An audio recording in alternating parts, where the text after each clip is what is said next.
How effective is the group in bringing justice for the victims? It's kind of a general question.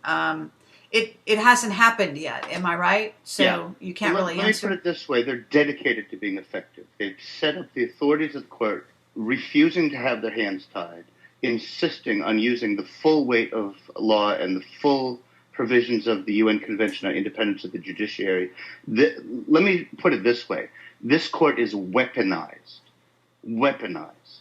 This court is armed to the teeth with every valid, binding international law provision that all of the legitimate democratic humanity has ever enacted in the history of law. Okay, well, And it's I would all in force, say and they're using it. I appreciate that. And so once you guys get up and running more so and have funding, then we'll have to put that to the test because those are bold words and I Mm-hmm. appreciate them.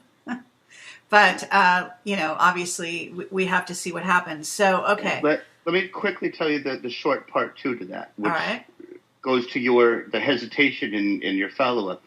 The part two to that is it only takes one friendly country to enforce. You talk about enforcement. I know we all doubt it. Yes, the governments are all scofflaws and they all violate everything. And we have no confidence that any of these countries ever is going to respect one of these judgments. The good news is it only takes one friendly country.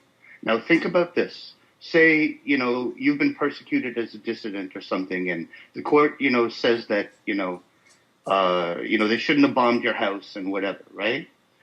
And so you have your judgment. Now you have to enforce it, and they issue an arrest warrant to somebody in America, right? Some senator has to be arrested or something, right? And so what happens then? The country ignores it and ignores it. You think, oh, there's no hope. Nobody can enforce it. Well, here's what happens. This is how the international judges think. You ramp it up. You issue a contempt of court order. Then you serve the judgment for contempt of court on the whole Senate or whatever agency to a U.S. federal court. Then the U.S. federal court says, now we're going to poo-poo it and ignore you. Then you issue a contempt of court order against the U.S. federal court. Once you ramp it up, then you go international. This can be done quickly. They can serve these things, every week, ramp it up within a month, and then be shopping it to friendly countries. So now picture this. So now this has escalated from some violation against your personal rights. Now the defendant is convicted, the Senate is convicted, the U.S. federal court is convicted. Then we go to the White House, have a contempt of court order against them and a conviction and judgment against them. In international law, this is more than contempt of court. When a country refuses to enforce judgments under independence of the judiciary, that's an international crime. We're talking about additional convictions, not just little contempt of court orders. So we ramp up, and now we get the whole entire U.S. federal government, in this example, convicted, on the White House level. Now, guess what? You go to any other friendly country on the planet, and it only takes one. And you know what they can do? They can enforce the judgment against the U.S. embassy in that country. Now, look, we're looking at the non-aligned movement of 70% of countries in the planet, combined with the BRICS alliance, which brings it up to 80% of countries in the world want justice and want freedom and want their sovereignty back and want the rule of law back.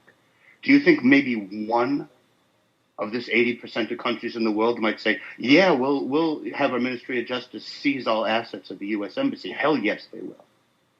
Venezuela will do it. The guys who, which country put up Julian Assange in their embassy? Ecuador will do it.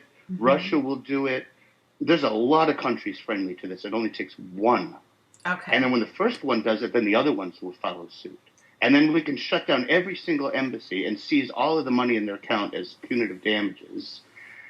And then then when those countries do that, they'll also cooperate with the arrest warrants too. And then you're going to have officials in the country landlocked. You're going to have money actually seized from the embassies. Embassies actually shut down. This is going to hurt. Bad guys, this is going to hurt. And you cannot escape this. It's your own damn fault for being criminals. I'm sorry, it's not my fault. Stop being criminals and you won't get hurt.